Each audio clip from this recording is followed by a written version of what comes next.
मैं Narendra Kumar Sharma, associate professor history, government college Deogarh, district Rajsamand.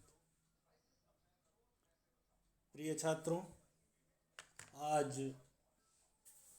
BA प्रथम वर्ष के इतिहास विषय के प्रथम प्रश्न पत्र के एक अत्यंत महत्वपूर्ण विषय, एक महत्वपूर्ण साम्राज्य निर्माता, एक महत्वपूर्ण प्रशासक, एक महत्वपूर्ण विजेता, जिसे हम कुषाण वंश के संस्थापक के रूप में सम्राट कनिष्क के नाम से जानते हैं,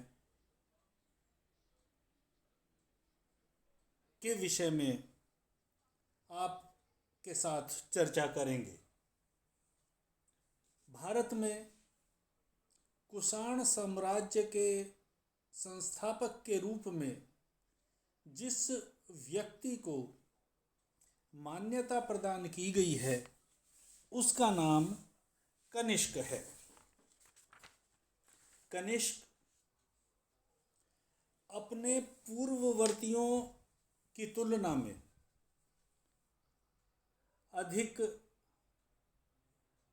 व्यवहार कुशल, बड़ा साम्राज्य निर्माता, बड़ा विजेता और साहित्य और कला का संरक्षक शासक था।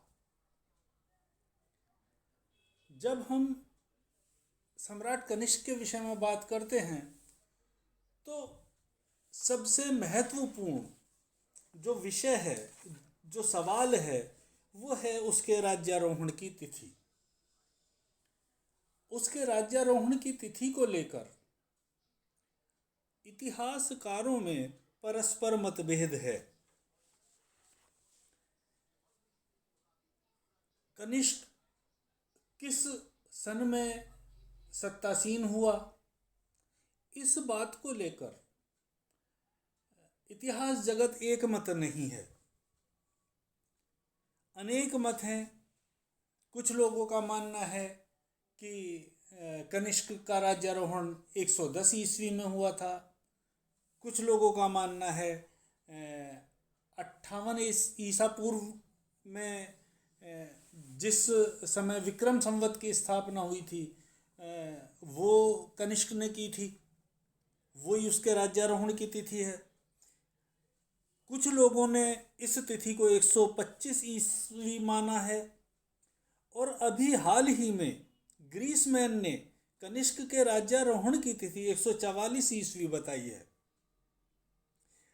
Doctor RC. मजूमदार का मत है कि कनिष्क ने 248 ईस्वी में त्रैकुटक कलचुरी चेदी संवत की स्थापना की थी, परंतु प्रोफेसर जी जुव्यदुबिल ने इस मत का खंडन किया है।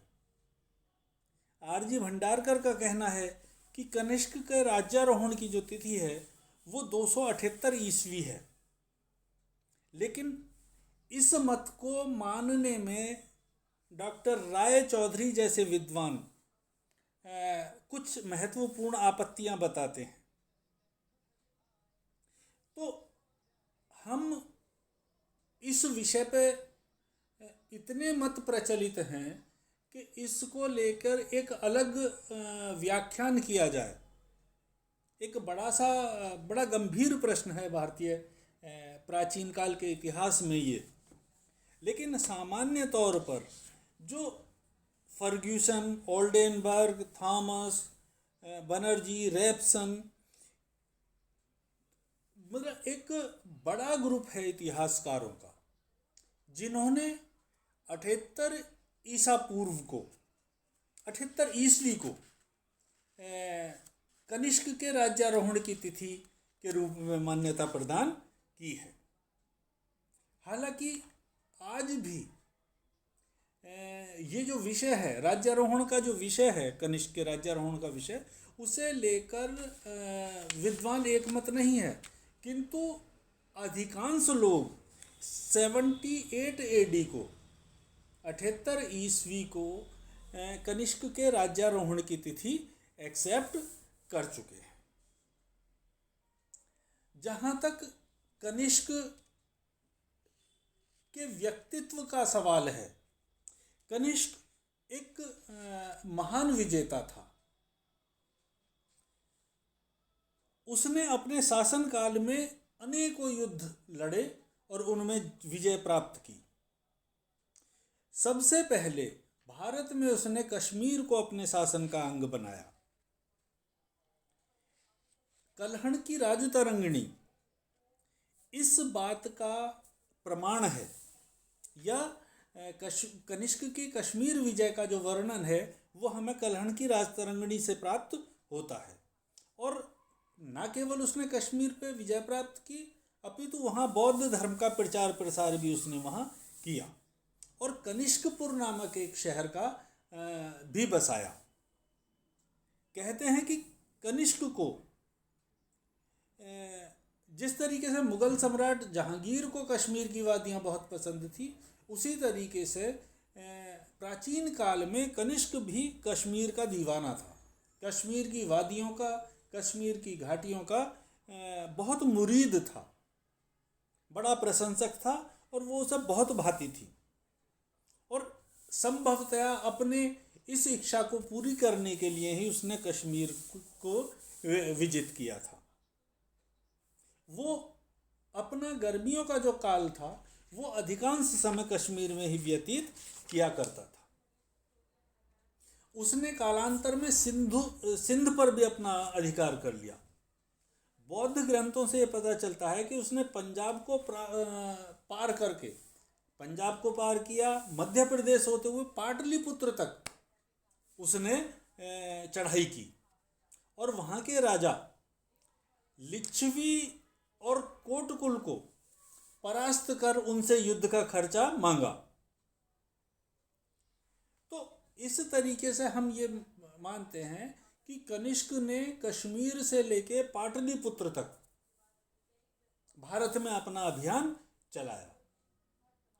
उसी तरीके से कनिष्क ने चीन पर भी आक्रमण किया। प्रथम हान राजकुल के अंत में 23 ईस्वी में जो चीनी प्रभाव नष्ट हो गया था, उसको चीनियों ने 50 वर्ष के पश्चात पुनः स्थापित कर लिया था। इसके बाद कनिष्क इस बात को लेकर बड़ा चिंतित था। 98 ईस्वी के लगभग कनिष्क ने चीनी सम्राट हो ती के नेतृत्व में अविश्वास व्यक्त किया। चीनी सम्राट के समकक्ष अपने को सिद्ध करने के लिए उसने देवपुत्र नाम की जो उपाधि है वो धारण की। एक विरुद्ध के रूप में देवपुत्र का जो विरुद्ध है वो धारण किया। इसके अलावा कनिष्क ने चीनी राजकुमारी के साथ विवाह करने का प्रस्ताव भी रखा। चीनी सम्राट ने कनिष्क के इस प्रस्ताव को अपना अपमान माना और उसने कनिष्क के राजदूत को बंदी बना लिया। कनिष्क इस बात को सहन नहीं कर सका और उसने एक बड़ी सेना लेकर, जिसमें बताया जाता है कि लगभग 70,000 घुड़सवार थे, पामीर को पार कर चीन के सम्राट से युद्ध करने जा पहुंचा। इस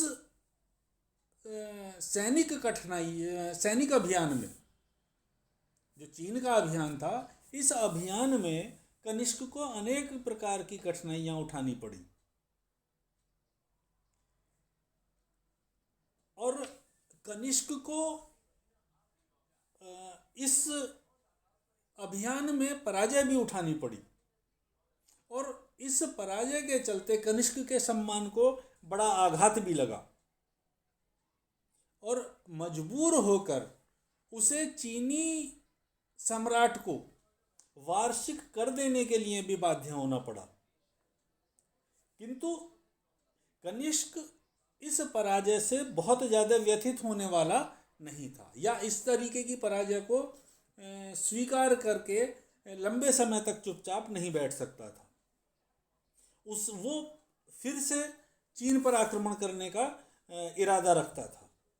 और जल्दी ही उसे इस प्रकार का अवसर भी प्राप्त हो गया।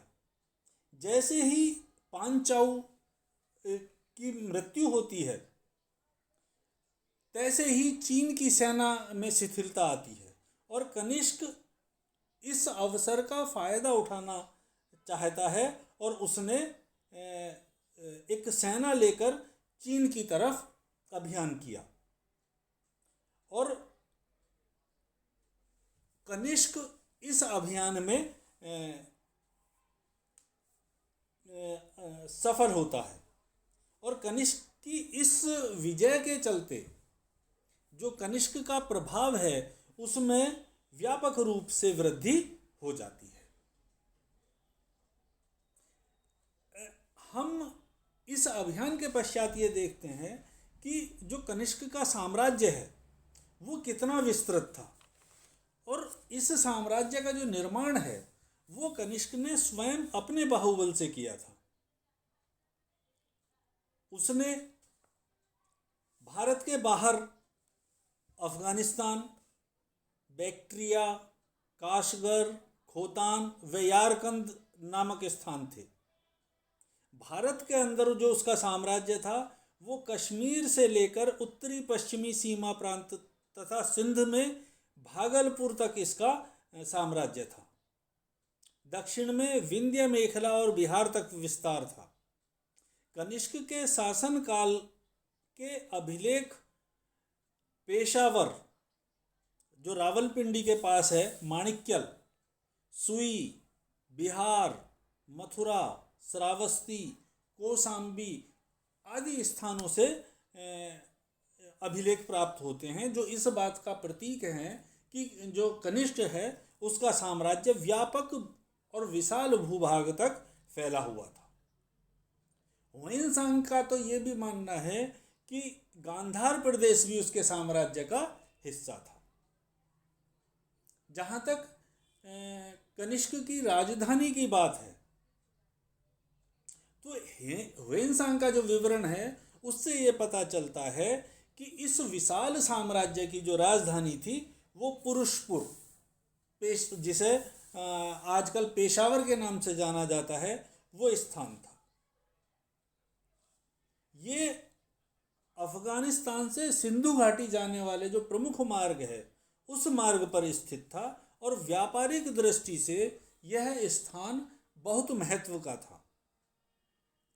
इसके अलावा पुरुषपुर कनिष्क के साम्राज्य के मध्य में भी स्थित था और सामरिक दृष्टिकोण से भी वो बहुत महत्वपूर्ण था।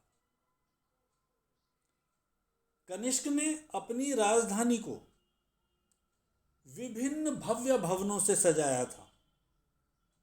बहुत सारे बौद्ध विहार और स्तूप और चैत्य से अलंकृत किया था। इन विहारों में एक अत्यंत भव्य विहार जो 9वीं शताब्दी तक विद्यमान था वो लगभग 400 फीट ऊंचा था और लगभग उसमें 13 मंजिलें थीं। तो इस तरीके से जो कनिष्क है वो साम्राज्य निर्माता के साथ साथ स्थापत्य में भी निर्माता के रूप में उसकी पहचान की जाती है।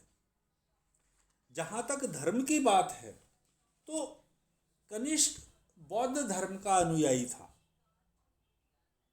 शाक्य मुनि के धर्म को संरक्षण देने के कारण जितनी प्रसिद्धि कनिष्क की है उतनी संभवतया और किसी की नहीं है।